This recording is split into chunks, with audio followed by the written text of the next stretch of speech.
دەمەوێت بە کەرامەتەوە بمرم، ترسم هەیە لە مەرگێکی درێژخایەن.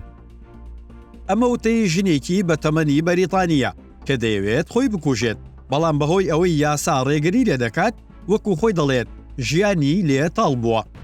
بەشێک لەو بەریتانیانەی دەیانەوێت خۆیان بکوژن یان ئەوەی پێی دەڵێن مەرگ بە کەرامەتەوە ناچارن گەشت بۆ وڵاتێکی وەکو سویسرا بکەن، بۆ هۆیشەوە نزیکەی 10,000 پاوەند خرج دەکەن تاوەکو ئەو پرۆسەیە ئەنجام بدەن، بەڵام بەهۆی ئەوەی لە ناوخۆی بەریتانیادا کارێکی لەو شێوەیە ڕێگە پێدراو نییە، ئەو کەسانەی هاوسەفەری خۆکوژەکەن دوای گەڕانەوەیان ڕوبەڕووی سزای نزیکەی 10 ساڵ زیندانیکردن دەبنەوە.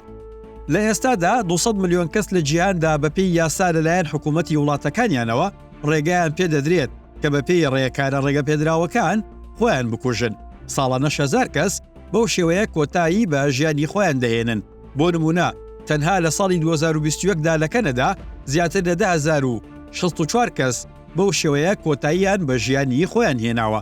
سویسرا یەکەم وڵات بووە کە ئەو پرۆسەی بە یاسایی کردووە. سویسرا زیاتر لە 80 ساڵ دەبێت و لە ساڵی 1942ەوە ڕێگا بە خۆکوژی دەدات. بە هەمان شێوە چەندین وڵاتی دیکەی وەکو کەنەدا، ئوستورالیا، نیوزلاند، هۆڵەندا، بەلجیکا، لۆکسمبۆرگ، ئیسپانیا و لەگەڵ ئەوانیشدا چەند ویلایەتێکی ئەمریکا وەکو ئۆریگن، واشنگتن و کالیفۆرنیا. ئەم بابەتە لە چەندین وڵاتی دیکەش جێگەی مشت و مڕە. بە پێڕاپرسەیەکی ڕۆژنامەی بیرەر 70% بەریتانیەکان دەیانەوێت بەپێی یاسا ڕێگایان پێ بدرێت کۆتایی بە ژیانی خۆیان بهێن و خۆیان بکوژن. ڕێگاکانی ئەو گیان لەدەستدانە جیاوازن و لەلایەن ئەو کەسەوە دیاری دەکرێن کە دەیەوێت خۆی بکوژێت. بۆ نمونە لە ڕێگەی دەرزیەوە کە پزیشکێک دەیکاتە دەمارەکانی ئەو کەسەوە، یاخود لە ڕێگەی حەبوو گولاجەوە یان بە شێوەی دیکە. پرۆسەکە بە تەواوی سەرپشکانەیە، بە شێوەیە کە تا دوایەمین چرکەی دەستپێکی ئەو پرۆسەیە کەسەکە دەتوانێت لە بڕیارەکەی پەشیمان ببێتەوە و خۆی نەکوژێت. بە پێی یاساکانی سویسرا کە سوکاری ئەو کەسە دەتوانن یارمەتیدەری بن لە خۆکوشتنیدا، بەڵام نابێت هیچ هاندانێکی خۆپەرستانە و مەبەستێکی تایبەتی لە پشت ئەو یارمەتیدانەوە بێت، ئەگەر نا ڕوبەڕووی سزای تاوەکو 5 ساڵ زیندانیکردن دەبێتەوە. بابگەڕینەوە بۆ چیرۆکی ژنا بەریتانیەکە. ڤیڤیان دەڵێت پێشتر هێندە تەندروست بووم، جانتایەکم بەشاندا دەدا و گەشتێکی درێژی ڕێکردنم دەکرد، بەڵام ئێستا ناتوانم لە باخچەیەکدا هاتوچۆ بکەم.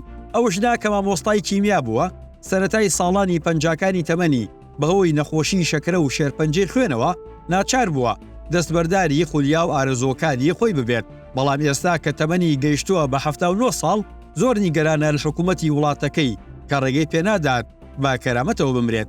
ئەو دەڵێت یارمەتیدانمان لە گیاندەدەستدان مافێکا دەبێت بە ئێمە بدرێت کە نەخۆشیەکی درێژخایەنمان هەیە.